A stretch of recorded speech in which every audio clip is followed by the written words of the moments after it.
Hello friends, are you okay? Everyone, now we can start a chapter number 4, Reconstruction of Partnership. देखते हैं उसमें क्या है. It's a very easy chapter. 5 marks का chapter आता है. 1 मार्क्स का MCQ होता है. 1 marks short question and 3 marks का एक सम होता है. ये सबसे इजी चैप्टर्स हैं ये पूरे पार्ट्स में.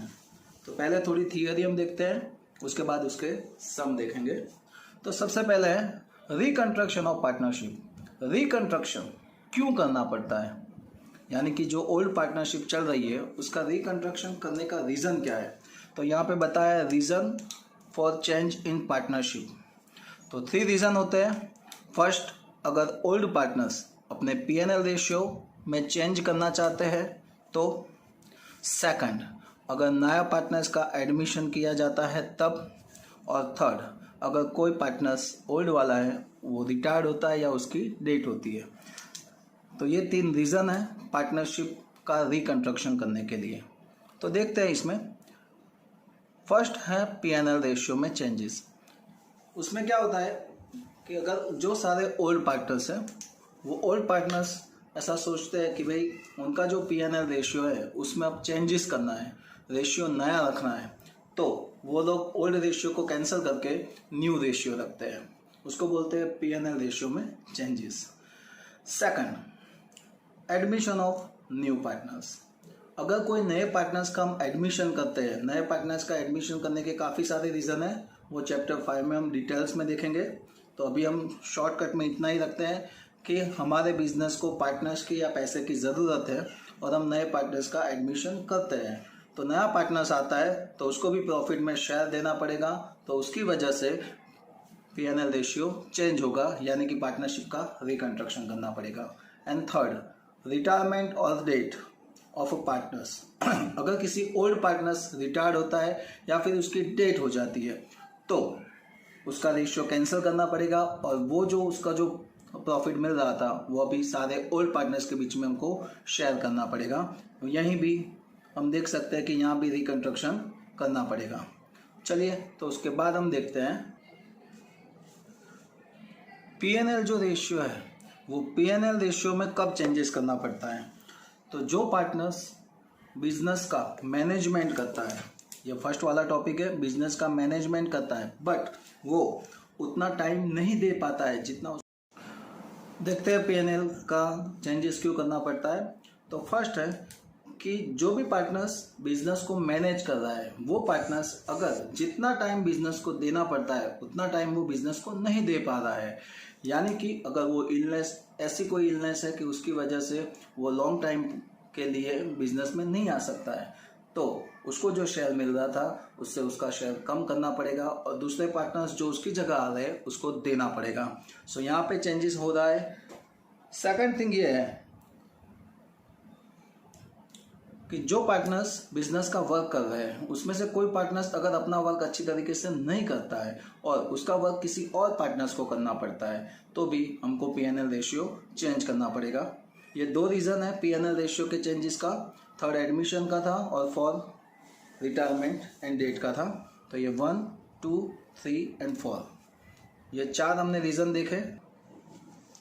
अब देखते हैं कि पार्टनर्स हैं वो पार्टनर्स का रिकंस्ट्रक्शन होता है तो क्या होता है. पार्टनर्स का अगर रिकंस्ट्रक्शन होता है तो किसी पार्टनर्स को पहले से ज़्यादा प्रॉफिट मिलेगा और किसी पार्टनर्स को पहले से कम प्रॉफिट मिलेगा. तो यहाँ पे यही फाइंड करना है कि किसको कितना ज़्यादा प्रॉफिट मिला, किसको कितना कम मिला. तो उसके लिए हमको फॉर्मूलाज है वो देखते हैं. तो सबसे पहले देखते हैं कम प्रॉफिट यानी कि सैक्रिफाइस. सैक्रिफाइस का मीनिंग ये होता है कि पहले ओल्ड पार्टनर्स को जितना प्रॉफिट मिल रहा था उससे नेक्स्ट न्यू प्रॉफिट कम मिल रहा है तो उसने सैक्रिफाइस किया, ऐसा बोला जाता है. तो सैक्रिफाइस रेशियो है, उसका फॉर्मूला है sacrifice ratio of partners is equal to old share minus new share. उसका जो ओल्ड शेयर था उसमें से न्यू शेयर क्या करेंगे, हम माइनस करेंगे तो हमको मिल जाएगा sacrifice ratio. Same to same अगर हमको ये देखना है गेन रेशियो, यानी कि अगर ओल्ड जो रेशियो है पार्टनर्स का, ओल्ड जो प्रॉफिट मिल रहा था उससे ज़्यादा प्रॉफिट पार्टनर्स को मिलता है तो उसको बोलते हैं गेन। ओके, हम कुछ सम देखेंगे तो उसके हिसाब से आपको कुछ ज्यादा पता चलेगा। देखते हैं सम। चलिए स्टूडेंट, तो हम सबसे पहले देखते हैं सैक्रिफाइसिंग रेशियो। तो sacrificing ratio is equal to old share minus new share. उसका एक सम दे लेते हैं।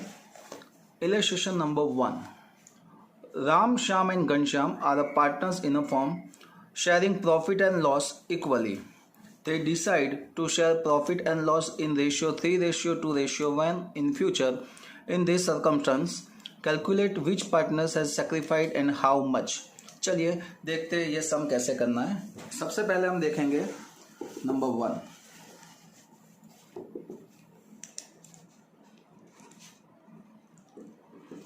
राम, श्याम एंड घनश्याम। सबसे पहले हम यहाँ पे लिखेंगे ओल्ड रेशियो। यहाँ पे हमको बोला है ओल्ड रेशियो इक्वल यानी कि 1:1:1। सेकंड, यहाँ पे हमको न्यू रेशियो भी दिया है। न्यू रेशियो है 3:2:1। अब देखो इसको कैसे सॉल्व करना है। तो सबसे पहले ओल्ड रेशियो की बात करते हैं। तो तीनों को इक्वल मिल रहा है 1:1:1 यानी कि 1 + 1 + 1 यानी कि 3। तो तीनों को 3 से हम डिवाइड कर देंगे, यानी कि जो भी टोटल प्रॉफिट होता है उसमें से 1/3 राम को मिल रहा था, 1/3 श्याम को मिल रहा था और 1/3 घनश्याम को मिल रहा था। अब न्यू रेशियो आया है 3:1 यानी कि 3 + 2 + 1 यानी कि होता है 6। तो 3/6, 2/6, 1/6। इसका मीनिंग ये हुआ कि अब राम को 3/6 मिलेगा टोटल प्रॉफिट का, श्याम को 2/6 मिलेगा और घनश्याम को 1/6 मिलेगा। तो अब देखते हैं सैक्रिफाइस रेशियो कैसे फाइंड करते हैं।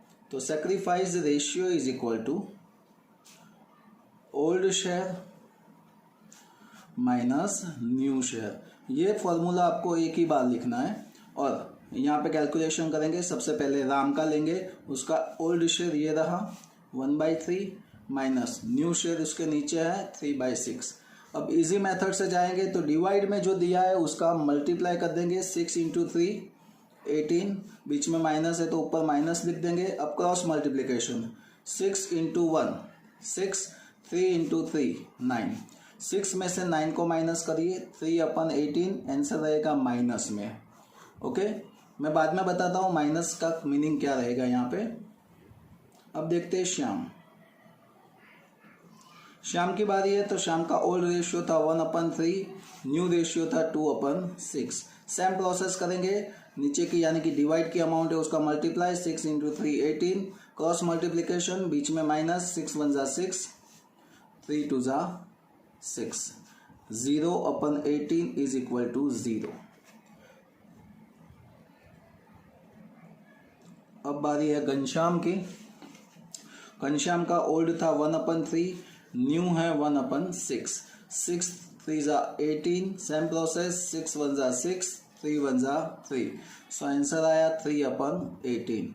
यहाँ पे 3 डिफरेंस आंसर मिले। फर्स्ट का मिला -1 3/18, सेकंड का आया 0, थर्ड का आया 3/18। इसको आप कट करके छोटी अमाउंट करना चाहते हो तो भी कर सकते हो। इसको मैं कट कर रहा हूँ, 3 1 = 3, 6 3 = 18।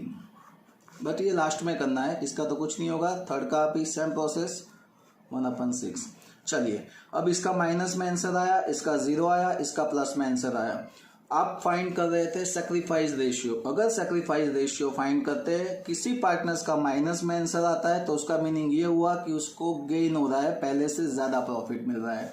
और जिसका प्लस में आंसर आता है उस पर सैक्रिफाइस किया ऐसा बोला जाता है। जिसका 0 आंसर है उसको नो गेन नो सैक्रिफाइस ऐसा बोला जाता है। तो यहाँ पे हम देख सकते हैं कि सिर्फ घनश्याम ने ही सैक्रिफाइस किया है और उसका सैक्रिफाइस है 1/6। और एक बात और भी याद रख लेना कि जितना सैक्रिफाइस होता है उतना ही गेन होता है। देखो यहाँ पे 1/6 सैक्रिफाइस है, गेन भी 1/6 है, यानी कि घनश्याम को 1/6 कम मिलेगा, वो सारा का सारा राम को मिलेगा। Understand now. अब देखते हैं same to same illustration number 2।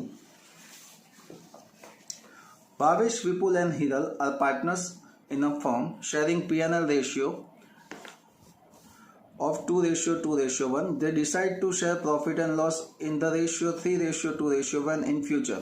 From this information calculate the sacrifice ratio. चलिए इसमें भी वही है, तो देखते हैं नंबर 2। मैं यहाँ पे शॉर्टकट में लिखूंगा भावेश यानी बी, विपुल यानी वी एंड हिरल यानी एच। उसका ओल्ड रेशियो तो ओल्ड लिखेंगे 2:1 एंड न्यू फ्यूचर का था 3:2:1।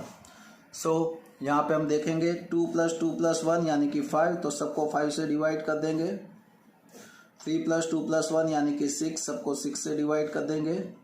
अब same sacrifice ratio is equal to old share minus new share. सबसे पहले भावेश की बात करते हैं। उसका ओल्ड शेयर है 2/5 माइनस न्यू है 3/6। चलिए नीचे का मल्टीप्लाई 6 × 5 30, 6 × 2 12, माइनस है तो माइनस 5 × 3 15। सो इसका आंसर भी आया -3/30। बाद में हम कट करेंगे। विपुल की बात करते हैं। उसका ओल्ड था 2/5 माइनस न्यू है 2/6। 6 × 5 30, 6 2 12, 5 2 10। सो इसका आया 2/30। अब थर्ड की बात करते हैं। हिरल, उसका था 1/5 ओल्ड, न्यू है 1/6। So same process, multiply 30, 6 1 6, 5 1 5। So answer आया 1/30। यहाँ पे आप देख सकते हो कि एक आंसर माइनस में है और 2 आंसर प्लस में है। जो माइनस है उसको हम बोलेंगे गेन, जो प्लस है उसको बोलेंगे सैक्रिफाइस। अब देखो 2/30 + 1/30 यानी कि 3/30 हो गया। क्लियर। यहाँ पे हमको अगर सैक्रिफाइस रेशियो लिखना है तो sacrifice ratio is equal to, आपको लास्ट में ये लिखना पड़ेगा, विपुल एंड हिरल, उसका था 2/30 एंड 1/30। डिवाइड की अमाउंट हम नहीं लिखते हैं तो उसको बोला जाएगा 2:1। तो इसका सैक्रिफाइस रेशियो मिला 2:1। अब ऐसा ही same to same illustration number 3 है, वो आपको होमवर्क में दे रहा हूं, आपको खुद को करना है। ओके, नाउ अब हम देखते हैं गेन रेशियो। गेन रेशियो का फॉर्मूला है new share minus old share. Sacrifice में था ओल्ड माइनस न्यू और गेन में है new minus old. Same process में होगा बट सिर्फ फॉर्मूला ही चेंज है। सैक्रिफाइस में पहले ओल्ड आता था, उसमें से न्यू माइनस करते थे, और गेन में न्यू पहले आता है और उसमें से ओल्ड माइनस करते हैं। उसका एक सम देखते हैं, इलस्ट्रेशन नंबर 4। सो देखते हैं, Dhruvil, Gopi and Mukund are partners in the partnership firm. The profit and loss sharing ratio is 1:1:1. All partners have decided to change the profit and loss sharing ratio in future 1:2:3. Calculate the gain ratio. चलिए देखते हैं। Dhruvil, Gopi and Mukund, यहाँ पे लिखेंगे old and नीचे लिखेंगे new. Old था 1:1:1, new था 1:2:3। चलिए हमको गेन फाइंड करना है तो यहाँ पे लिखेंगे gain ratio is equal to new share minus old share. So सबसे पहले बात करते हैं ध्रुवील की। ध्रुवील का, चलो इसमें पहले 1 + 1 + 1 यानी कि 3, 1 + 2 + 3 यानी कि 6। चलिए इसका न्यू रेशियो कितना था, नीचे वाला यानी कि 1/6, ओल्ड रेशियो था 1/3। चलिए नीचे का मल्टीप्लाई 6 × 3 18, बीच में माइनस है तो minus, same system 3 1 3, 6 1 6। So answer आएगा -3/18। अब बात करते हैं गोपी का है न्यू 2/6 माइनस ओल्ड 1/3। 6 × 3 18, 3 2 6, 6 1 6, 6 - 6 यानी कि 0/18 इज इक्वल टू 0। चलिए अब थर्ड की बात करते हैं मुकुंद का था न्यू 3/6 माइनस 1/3। नीचे का मल्टीप्लाई 6 × 3 18, 3 3 9, 6 1 6। सो आंसर आया 3/18। चलिए इसमें भी माइनस और प्लस दोनों आंसर आ रहे हैं। हम फाइंड कर रहे हैं गेन फाइंड कर रहे हैं, तो जो प्लस में है उसको गेन बोलेंगे और जो माइनस में उसको सेक्रीफाइस बोलेंगे। क्यों सर? क्योंकि आगे सेक्रीफाइस में हमने जो प्लस था उसको सेक्रीफाइस बोला था और माइनस थे उसको गेन बोला था। यहाँ भी वैसा ही रहेगा, जो प्लस में आएगा उसको गेन बोलेंगे और सेक्रीफाइस जो माइनस में आएगा उसको। इसको भी आप उसी तरीके से कट कर सकते हो, 1/6 एंड 1/6 हो सकता है, don't worry. Now number 5, illustration number 5 देखते हैं। सम देखते हैं पहले क्या है, देखते हैं। Dhyey, Siddhi and Prapti are the partners in firm sharing profit and loss ratio in ratio 1:1:1. All partners have decided to share profit and loss in the new ratio 1:3:3. From the above information find out the gain ratio. इसमें भी gain ratio find करना है। चलिए देखते हैं कैसे करना है। So धैर्य, सिद्धि एंड प्राप्ति, ओल्ड रेशियो नीचे लिखेंगे न्यू। ओल्ड था 1:1:1 and new ratio is 1:3:3. 1 + 1 + 1 यानी कि 3 3 3, 1 + 3 + 3 यानी कि 7 7 7। चलिए अब लिखते हैं formula, gain ratio is equal to new share minus old share. चलिए सबसे पहले धैर्य की बात करते हैं। न्यू है 1/7, ओल्ड है 1/3। 7 × 3 21, 3 × 1 = 3, 7 × 1 = 7। 3 - 7 यानी कि -4/21। ओके, सेकंड की बात करते हैं। सेकंड पार्टनर है सिद्धि, उसका है 3/7 न्यू, ओल्ड है 1/3। सो मल्टीप्लाई करेंगे 7 × 3 21, 3 × 3 = 9, 7 × 1 = 7। सो आया 2/21। अब बात करते हैं प्राप्ति। 9 में से 7 माइनस किया यानी कि 2। प्राप्ति की बात करते हैं। सेम प्रोसेस है, 3/7 - 1/3, न्यू माइनस ओल्ड। ऊपर वाला ही रहेगा 21, 9 - 7 = 2/21। चलिए जिसका माइनस है उसको बोलेंगे सेक्रीफाइस, प्लस है उसको बोलेंगे गेन। अब यहाँ पे लिखना पड़ेगा, 2 है तो गेन रेशियो, सिद्धि एंड प्राप्ति 2/21 2/21 यानी कि 2:2। इसको हम शॉर्ट में कर सकते हैं तो 1:1। This is the final answer. Same process वाला है इलस्ट्रेशन नंबर 6, वो आपको होमवर्क में दे रहा हूँ HW। ओके, इसके अलावा एक्सरसाइज में कुछ सम है इसके रिलेटेड, मैं आपको बता देता हूँ और उसकी PDF भी आपको दे दूंगा। इलस्ट्रेशन एक्सरसाइज का 4 to 9, 4 5 6 7 8 and 9 यहाँ तक के सम आपको करने हैं। ओके, अब कुछ बात करते हैं इस चैप्टर के आगे के बारे में। इस चैप्टर में बोर्ड की एग्जाम में जो आता है वो यहीं तक रहता है, बट इसमें आगे 1-2 सम ऐसे भी है जो हमको सिर्फ चैप्टर 5 के लिए हमको करना पड़ेगा। तो अब नेक्स्ट एपिसोड में हम वो दिखाएंगे आपको कि कैसे उसको फाइंड करते हैं। ओके, तो ये आप होमवर्क लिख के मेरे को सबमिट करवा देना within 3 days। Have a nice day everyone.